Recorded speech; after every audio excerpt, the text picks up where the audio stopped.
Greetings and salutations, everyone. I hope everyone is doing well today, and welcome to today's upload. Before we jump into it, a couple quick links. As many of you know, I rely on Patreon, PayPal, channel membership, and the merch to help the channel to continue to grow and go. Links to Patreon, PayPal, and channel membership is in the description below. Merch displayed directly under the video.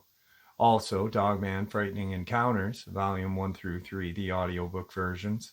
They were written and researched by Tom Lyons, narrated and produced by me, Jeff Nadolny. Those audiobooks are available on Audible, Amazon, and iTunes, links to which are also in the description as well. And finally, last but definitely not least, if you'd really like to help support the channel to continue to grow and go, simply subscribe. It does not cost a cent. Click that like button, takes half a second. If you don't want to miss out on any of the informative uploads that I put out daily, click the bell icon, and folks, please leave a comment. Why? Well, because all of these things really do help the channel to continue to grow and go. They definitely do matter, and they are appreciated. Now I've taken far too much of your time. Let's jump into today's upload, shall we? All right, folks. So last night, the information that I was privy to, and I'm going to share with you right now, really took me for a loop. I wasn't ready to hear what I heard, nor was I ready for the information. But I honestly had a lot of thoughts about some of this stuff, and some I didn't. And I've talked a little bit about a lot of it as well. The gentleman that I spoke to last night, he had an experience 39 years ago in 1985. He is a Roman Catholic priest and has been for 37 years. So 2 years after his experience, his life-changing experience, he had become a Roman Catholic priest. He had went to seminary school and such, and lives in the same state that he had his experience, but a great distance away. His experience happened in Colorado, and all of the information that he shared just truly was mind-blowing to me. And like I said, I was not ready to hear it. So he was 22 years old, and first and foremost, I did ask him to please, I said, I don't want to doubt you, but you could tell me that this is who you are and what you do. Do you have any proof of who you are and what you do? And he sent me all of the necessary information and proof and such. Really nice guy. Sent me his driver's license, his tax exempt card, all of this crazy stuff. And we got right into it. So 1985, he's 22 years old. He was a little bit of a burnout and grew up in Colorado. Came from a family of kind of yuppie former hippies, and he smoked weed, drank a lot of beer, and liked to party. So he is out with himself and another fella.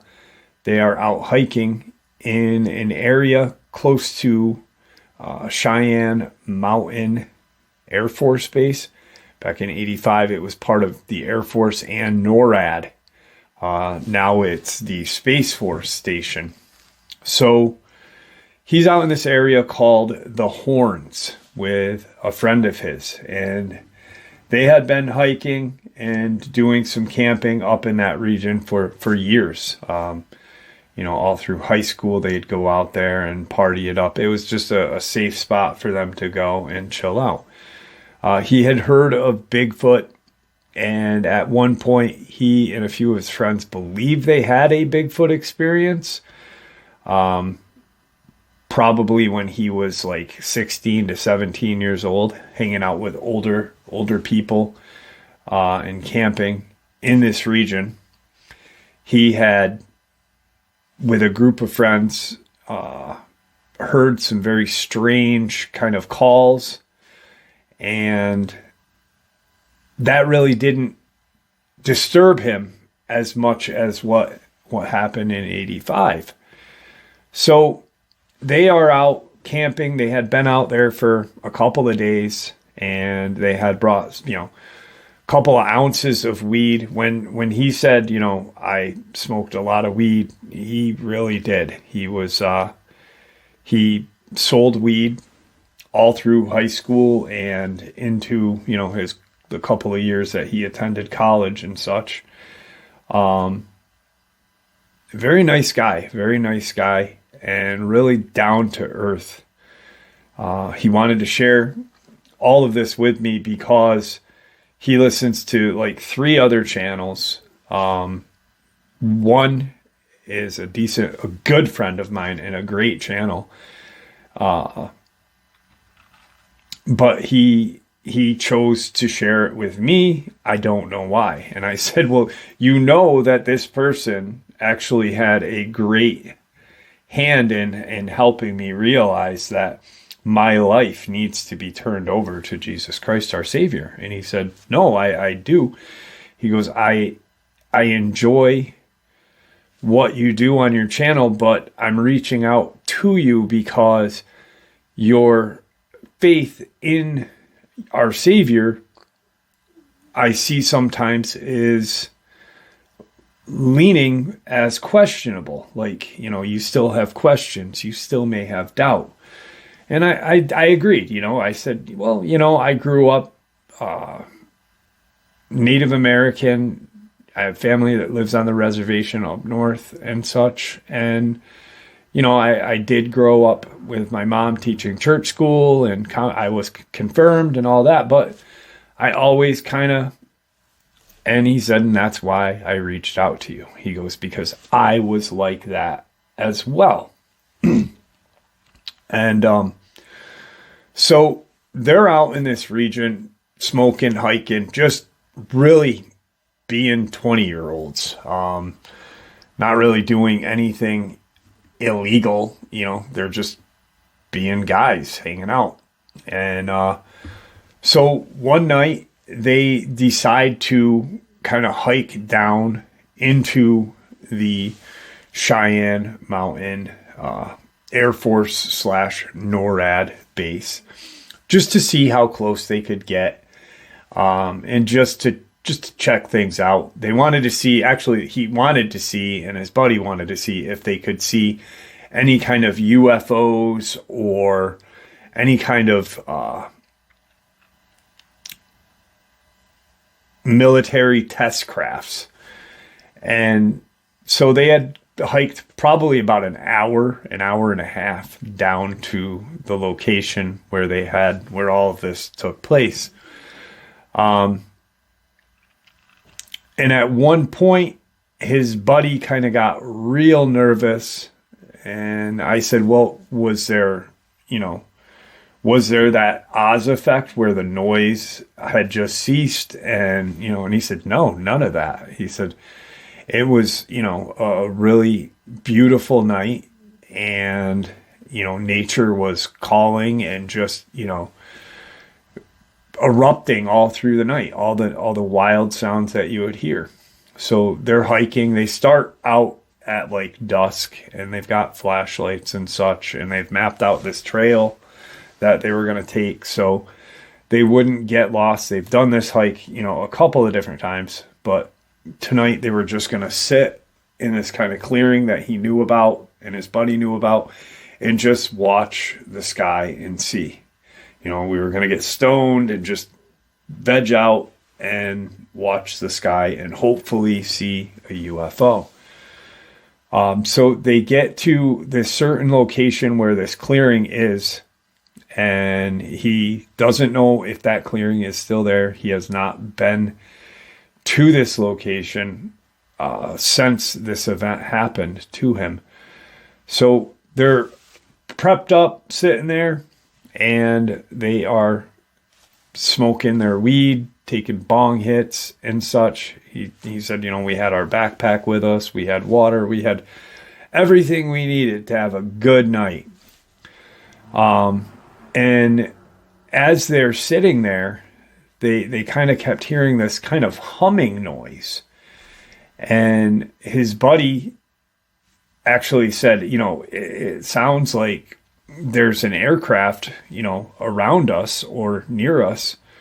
What do you think it is? And he said, I'm not really sure. He says, it sounds almost like what a heating and cooling unit for a large building would sound like.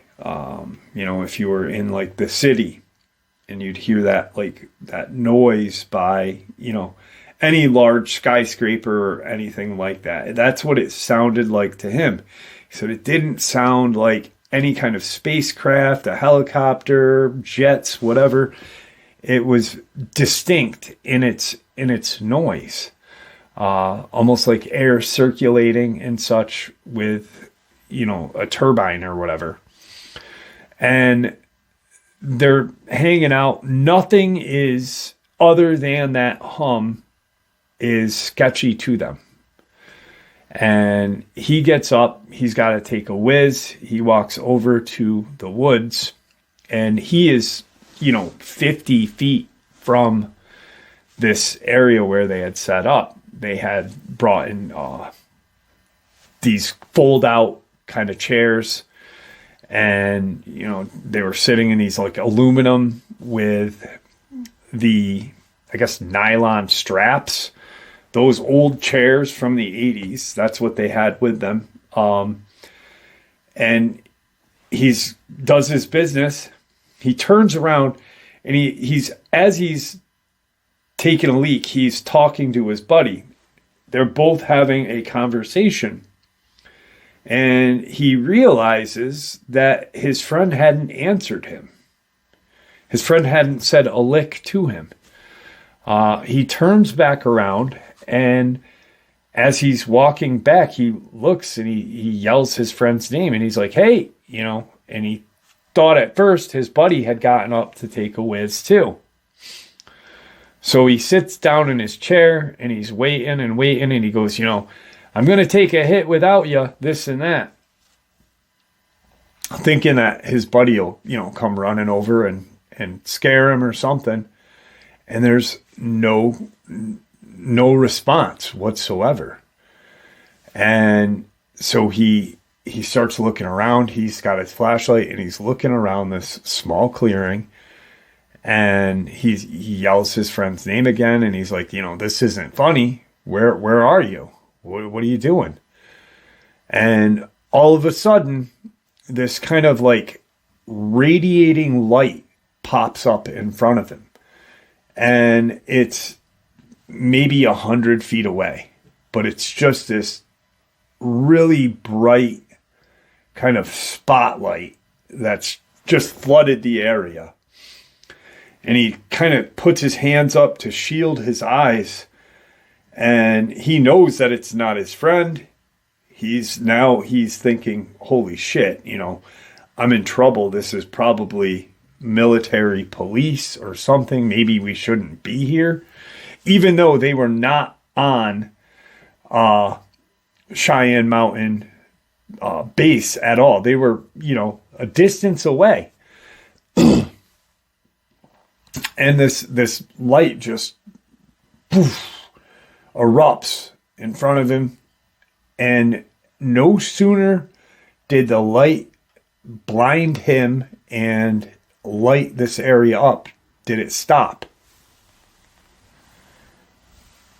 I apologize for that. Tigger, our channel's mascot, wanted to leave the room, so I didn't want him to scratch at the door.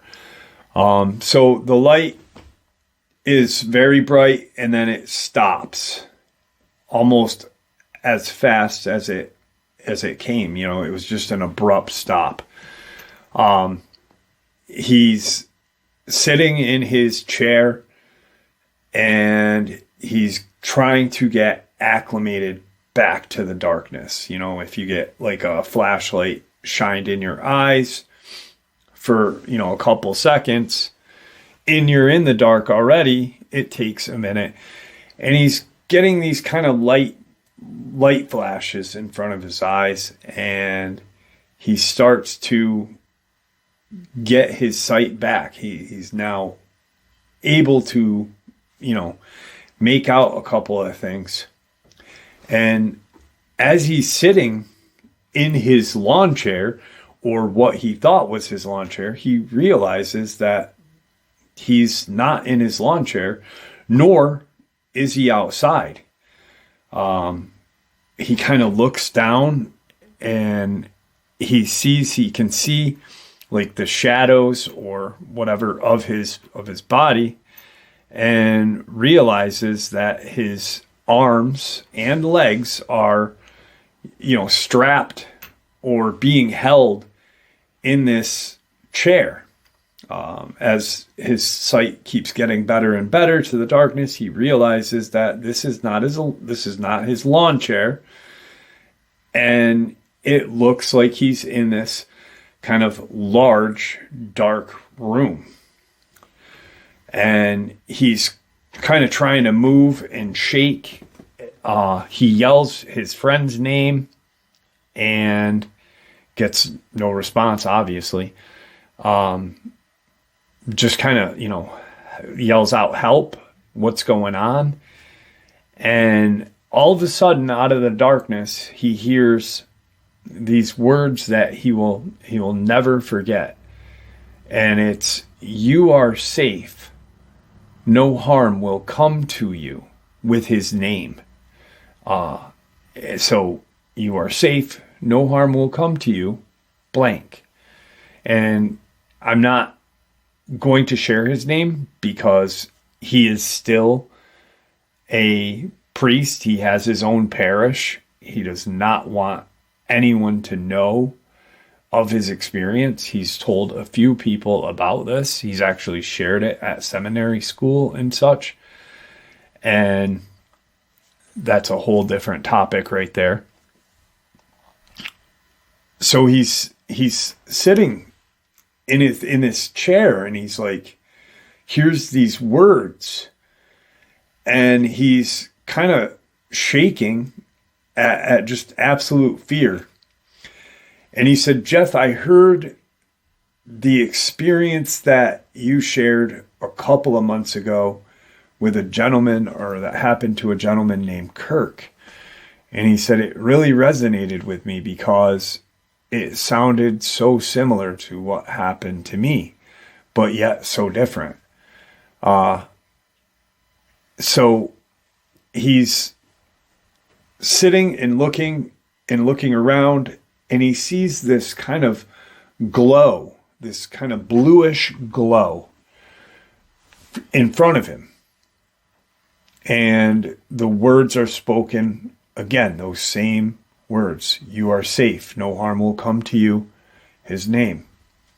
And he kind of yells out, "Who are you? You know, who are you? What do you want? You know, where's my friend? What did I do?"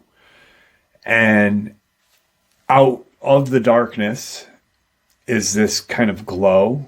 And he said that it felt warm. It felt like this just warmth. Even though there was no temperature change, everything felt safe. And out of this darkness, there's this 7.5 foot tall man that is in like robed, like a white robe. And he's got these like, just this smile on his face. And his eyes are blue. He can see from this glowing light that is now illuminating part of the room in front of him, that he can see these blue, just ocean colored blue eyes. This large human man in this white robe. He had kind of a blondish long hair, but not like super long. And he's, he immediately says, "Who the fuck are you?" Like, because now he's thinking, I would have been able to handle what was going on if a couple of military guys came out in front of me, or some guy in a suit with a military guy with him. But there's this 7.5-foot human in a white robe that I can't explain the feeling I got when I saw him. He said he was awe-inspiring. There was just something about him that, made him feel safe, but he was just awestruck, like, holy shit. And this, I guess we can call him angelic being or alien being, like a Nordic or Palladian, kind of stood in front of him and put his hand on his shoulder and said, his name. And he said, "Don't worry, I have many things to show you." And at that point, he is now not in the chair. He is walking down this very white hallway. And it's this long corridor of just bright white lights. And he can't see fixtures. He can't see, it's just almost an illuminated long hallway. And they're walking side by side. And he's kind of looking over at this humanoid. And I'm only saying humanoid because I don't know what else to call him. Father said that he considered him an angel. They're, side by side, and he, in his own mind at that point, is, because he had never heard of Palladians or Nordics, he thought that aliens were gray aliens, that all aliens looked like this bulbous head, scrawny little body. Now realizing that there are different alien beings on our planet and in our planet. So they're walking, and he kind of looks over at him, and he has to look up. And because Father is like 6'1", he was a decent sized guy back in the day. He said, I'm 60 in my 60s now, but with age, my back's kind of hunched over, and I'm maybe 5'11", but I was a good sized guy back in the day. He said, and I had to look up at this angelic being. He said, I kind of looked down, and he's looking at the robe, and it's just this white color. It's the whitest color he has ever seen. So white that it made the light of this hallway kind of not appear as white as his robe. And he looks at the sash, and the sash is this golden color. And he looks down, and he said, this is where things didn't make sense. He said, I looked down at his feet, and he had what looked like sandals. He said, but his feet looked odd. His feet just looked not normal. And then he said, I realized that this figure standing next to me had 6 toes. He said, and I looked, and I kind of shook my head, and I took another look down, and sure enough, there were 6 toes on each foot.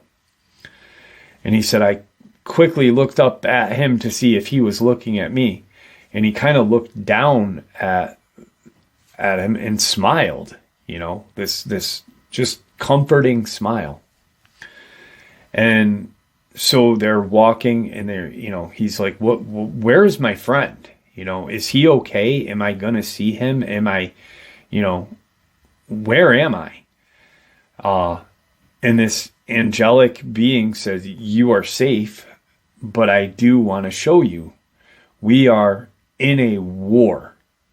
He said, there are evil on this planet still to this day that, we need as much help as we can get to spread the word. And he's kind of like, maybe the weed was laced at one point is what, maybe I'm going to wake up in 20 minutes and I'm going to be in my chair. I'm going to look over at my buddy and be like, holy shit, this just happened. But, and they get to the end of this corridor and he looks and he's like, how we were only walking for like 30 seconds. But when we started our walk, the corridor seemed so far away. The end of the corridor seemed so far away. But now we're at the end. He said, and there's this door. And he opens the door and they walk into this just huge kind of chambered room. And in the room is all of these kind of vats of what look like people and other kind of beings, like creatures, like very strange looking creatures. And he's taken back because he's like, where am I? What is this place? And this being looks down and he says, this is stuff that I have to show you. Right now, what you are seeing is something that's happening elsewhere. He said, go and touch that vat. And he walks over and he goes to touch the vat. And there's his hand just like it was a hologram.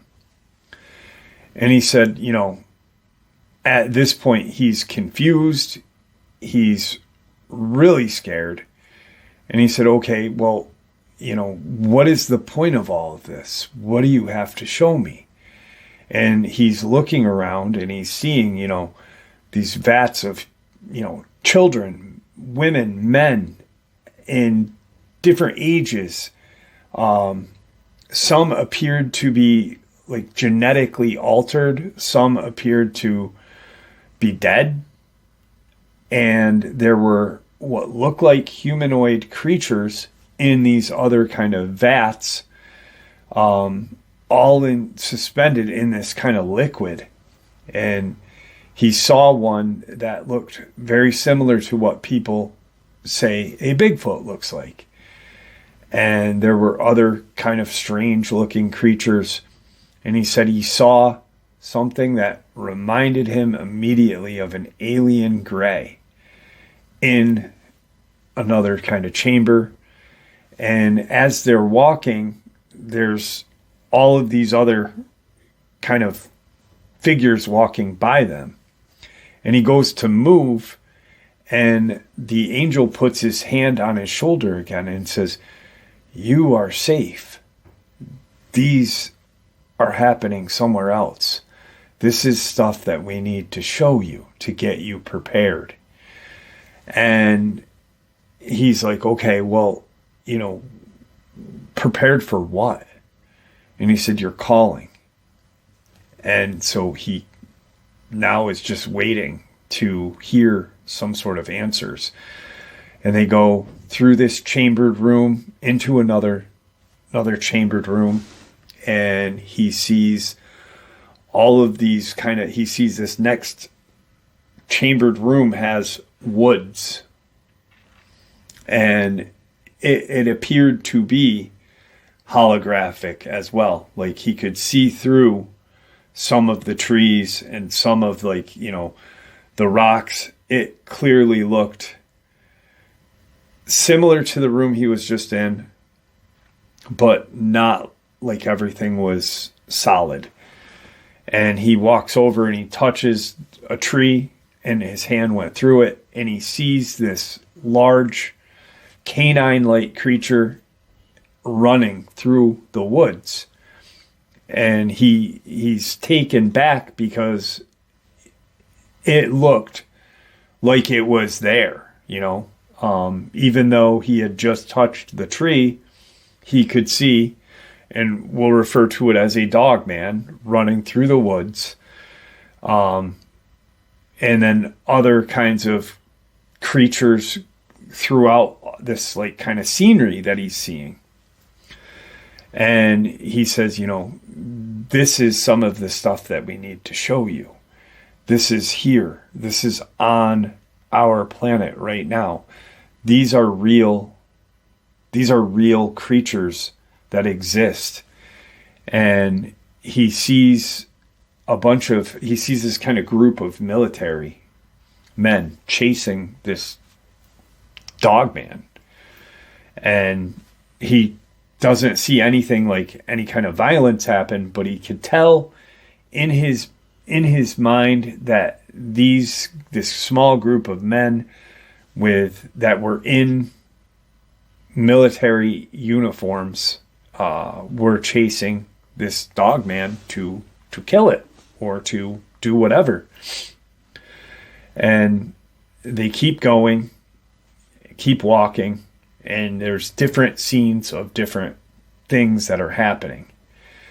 And they get to this kind of last room, and he walks into it, and the angel puts its hand on his chest, like to kind of hold him back. And he says, everything in this room is real. Be safe. Like, be safe. And he walks in, and he feels this, like the pressure of the hand off of his chest. And he sees in front of him what he now knows was what he called back in the day Goliath, or a Nephilim, the giant. And it is sitting kind of on this boulder, and it's staring at him. And he looks at it, and he looks at the angel, and he says, "Is that real?" And the angel kind of shakes his head. And he said, "Well, what is it?" And he doesn't repeat anything. He doesn't say anything to him. And he keeps looking at him and looking at him. And he sees this, he's in like kind of this kind of loincloth looking thing.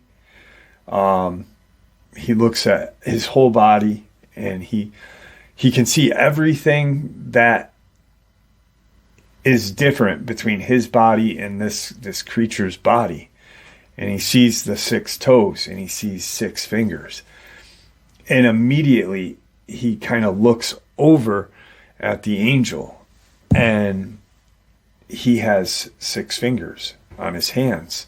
He's not showing him, but he kind of looks over and counts quick. And the giant stands up and like makes this roar at him, and this angelic being, and the angel kind of puts his hand up like that, and there was just this radiating light that didn't shoot from his hand, but like when he put his hand up, the room just lit up like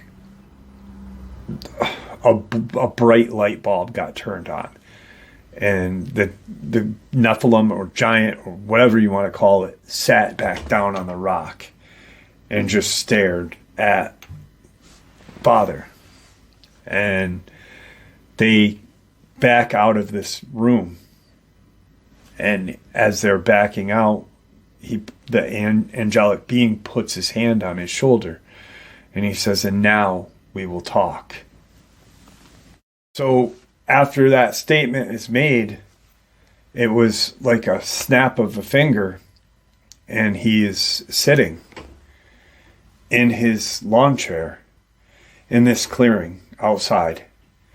And he looks over because he's in kind of shock. He just got accompanied through these very strange rooms where he saw different creatures. Like, one, he sees what appears to be this genetic kind of alien laboratory. Then he sees, different scenes of woods where he sees a Dogman. He sees the military. He sees Bigfoot. All these different scenes of what is going on around the world. And he looks over at his friend, and his friend is stationary, like in his chair, and he's almost paralyzed. His eyes are wide open. He's staring straight out, and his mouth is like open, but he's just not saying, not moving. Just he looked so strange that he was just in this kind of state of frozenness. And he looks over, and there's this angelic being standing in front of him, and he sits down on the ground, and he says, "Now it's time to talk." And he says, "Okay, but who are you, and what are you? Why am I here?" And he said, "You have been chosen since you were a young boy. There is a war, like I just showed you, going on. There are things on this planet that are not supposed to be here, but are. Demonic figures, demonic beings." He had seen reptilian creatures as well, all through these like kind of holographic rooms. I shared two, and then the Nephilim room, but there was other rooms that he had seen, like the weird kind of chamber of the vats and stuff. The Dogman, he had seen, a reptilian, kind of what looked like a chamber with a bright red hole in this rock, and these reptilians were coming out of this hole. So he's kind of like, okay, a war, demons, what? Are you an angel? And this angelic being looks at him and says, "I am something." And he's like, "What? I am something?" He said, "Well, you have the same amount of fingers and toes as Goliath did." And that's what he referred to the Nephilim as, Goliath. He kept calling him Goliath because he had never heard of Nephilim. At that point, he had heard David and Goliath, but he had never heard the term Nephilim. And he says, we all do. We all do. You and the human race were modeled after God. We weren't. And, now it's kind of striking chords to him. Like, okay, now I remember, growing up and hearing different things. And he looks at his friend and he says, "Is my friend okay?" Because his friend is in this like state of stasis. He can't move. And he said, "Your friend is fine. You will be fine. But you need to do a different way of life. And you need to help people find the light and find, this whole different way of life." And he's explaining, the different things, like the government. He starts to say, your people have made deals with demons, have made deals with, what you saw was demons in these kind of laboratories doing experiments. He didn't say aliens. He clearly said demons to Father. And at that point, he said, okay, so what do you want me to do? What is my calling?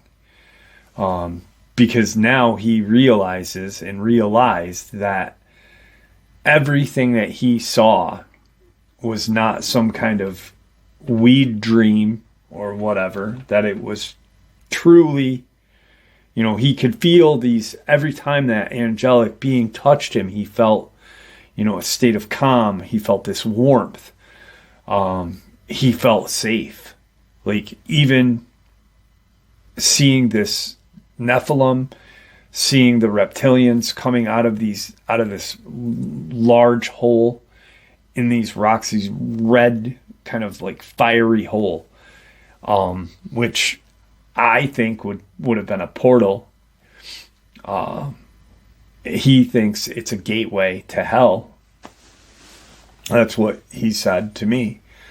But he said the war is going on every day in front of us. He said, and there are reptilian that are in our, among our human race that we don't know. He said that your friends could be one of these creatures and you would never know.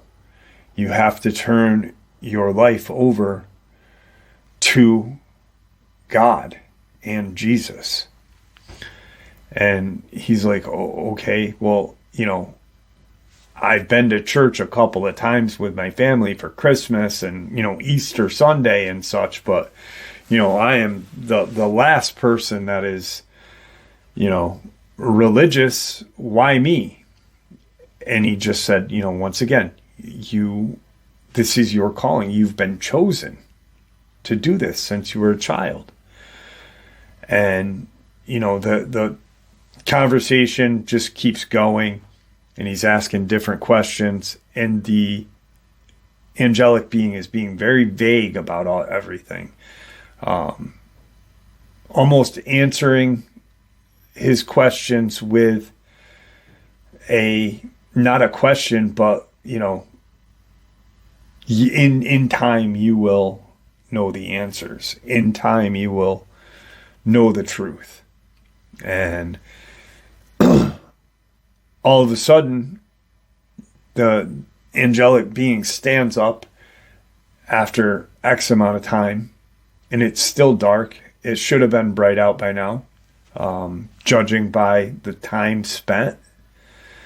And he said, now you know what you need to do. Do what you need to do. And he just said, okay. And he sat there in this chair, and all of a sudden, like, all he remembers is do what you need to do. It will come to you, this, and that. And he's sitting with his friend, and it's dawn. And he looks around and he looks over at his friend, and his friend is like kind of waking up, like they had just passed out and fall asleep. And he's like, what the hell? And he thinks, as he looks over at his friend and he sees his friend waking up, and he kind of like sits up and he's looking around like, did I pass out? Did something happen? Did we fall asleep? And he, starts to tell his friend a little bit, are you okay? How do you feel? This, and that. Like, do you remember anything of last night? Do you remember that light? Do you remember me? Last thing I remember is talking to you and me taking a whiz, but everything from that point on, you weren't here. And then you were here, and you were, in this state of frozen time. And his friend's looking at him like, I don't know what you're talking about. We must have passed out. We must have, smoked and passed out. And they walk back to their camp, a 2-hour hike back to camp. And as he's walking, he's thinking this whole thing through. He's like, did this really just happen? I need some sort of proof that this happened, that, how am I supposed to change who I am? I hang out with my buddies. I'm, going to school. What do I do? And they get home. His buddy drops him off to his home. And he, unpacks his stuff. He says hi to his, family and goes into his room and he lays down on his bed and he falls asleep. And as he's mid-sleep dreaming, he is awoken by this kind of like, it is time. It is time to change your ways and who you are. The war is here. We need your help. And he kind of wakes up and he's like, this is like so weird. I've got to, I got to do something. I got to figure this out. And he goes to church, the nearest church from his home, the church that he has gone to, for Christmas and Easter Sunday and everything. And, the religious days.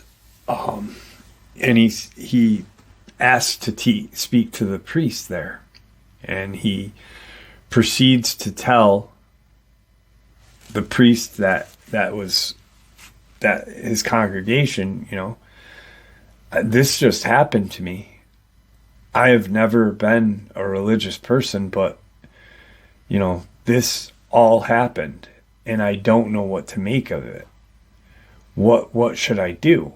And instead of this priest looking at him and him half expecting him to say, you're nuts, guy. Get out of here. The priest looked at him and said, it's your calling. You have been chosen. Like those words. And it's your calling. You have been chosen. And hands him like this book, the Bible, and said, this is your new handbook. This is your guide. And he then makes the conscious decision to go to seminary school. And 2 years later, he is then a priest. He's, going from congregation to congregation until he got his own flock of people to lead. And during seminary school, he had ended up speaking to the bishop and told him what had happened, but not told him, but asked questions, but did, this is what happened. What do you make of this? Was this like some sort of fever dream? Is this truly my calling? And the bishop said, you truly are chosen to lead a flock and keep them safe. You now know what is out there.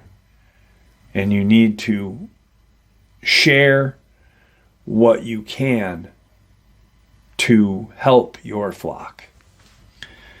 And at that moment, he truly realized that everything he saw that night, from these alien-like beings, these dogmen, Bigfoot, all holographic, except at the end, the Nephilim, he realized that yes, this is my calling.